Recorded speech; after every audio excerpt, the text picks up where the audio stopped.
Man, here's something that I've been mulling over for a little bit, for honestly years, just kind of putting all my thoughts together finally.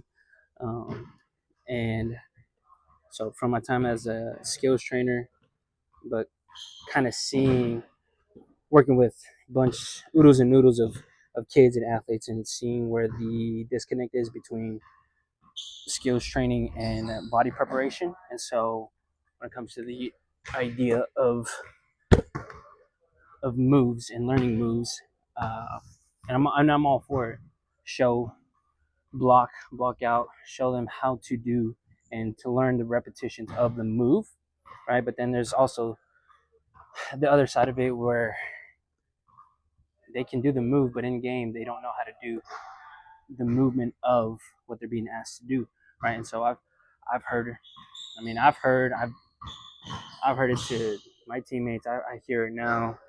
Coaches, sport coaches, skills trainers, telling the kids like, hey, you got to do this. You got to get low. You got to get to your defender's hip to create an angle. Like, you got to drive hard, hit their, get low, all this stuff, all those different things. And perfect, great description, great explanation. But the reality is, like, and then you see them, they go live 1-on-1, 2-on-2, 5-on-5, whatever, and constraints led approach, and they're still missing that capability. They're missing that ability to do so. Why? Because it's less about the move and more about the movement of said action, right? If there's a lack of, call it ankle dorsiflexion, if there's a lack of getting low, or those shin angles, if there's a lack of hip mobility per se, right?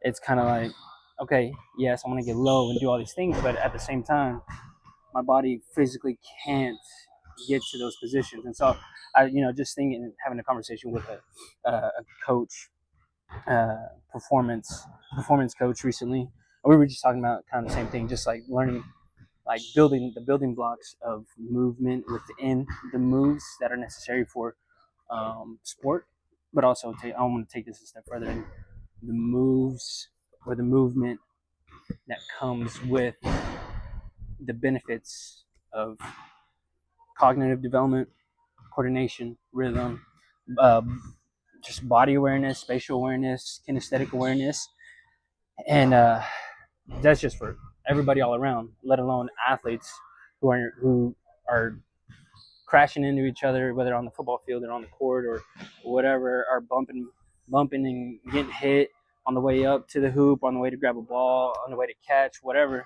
More so than that, and it's just kind of like there's a disconnect from moves to movement, right? And it's kind of like that exposure of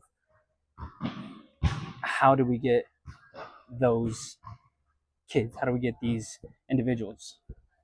Elementary, middle school, high school, pros. Like, how can we? Well, even more so than pros, your everyday people. How can we get them to access those things that'll help benefit them in the long run, rather than short term and tell them moves, moves, moves, and then once they get into competition, they don't know when to apply these moves because they haven't learned the foundational or the movement of said moves, right? For their body to be able to acquire these things. And so, uh, what kind of spurred all this is also just thinking about All-Star Weekend, and shout out Kobe Bean Bryant, rest in peace, a legend. I remember, probably it was in one of the late night shows, he had said in one of those interviews, uh, back in the early 2000s, he had learned how to he learned better footwork by dancing. So what was, I believe it was tap dancing, and he said how that rhythm, that coordination aspect of dancing really helped him in his footwork, on his fadeaways and on his rejects, on his spin fades, and all these different moves that he did phenomenally. And so it's kind of like, what's one way we can get to that point again? So I think if you can wiggle off the court, then you can definitely wiggle on the court.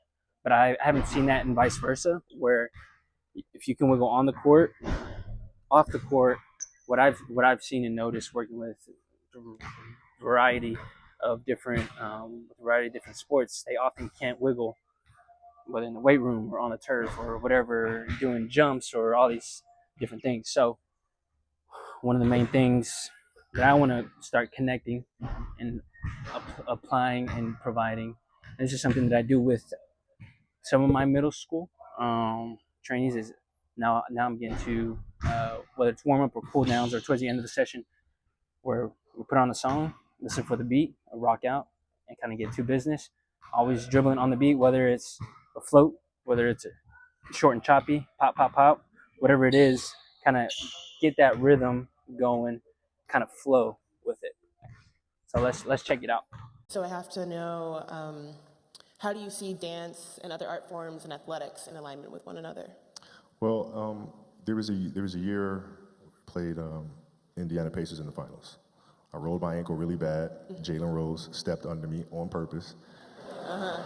He admits it now, finally.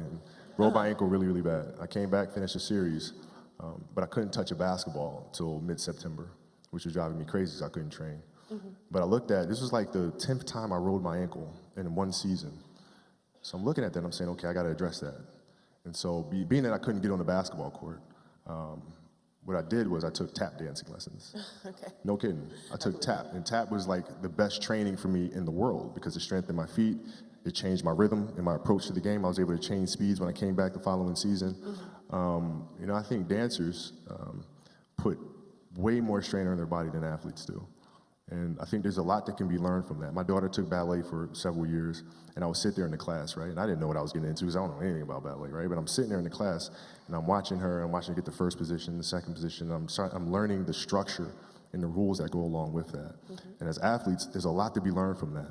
Because if you simply go out there and perform and play, yeah, you'll be great every now and then. But if you play with structure, if you understand the rules that come along with that, the discipline that comes along with that, then you reach another level. But you guys have my respect. If other people don't see that, they're idiots. That's on them. Thank you. You got it. Thanks.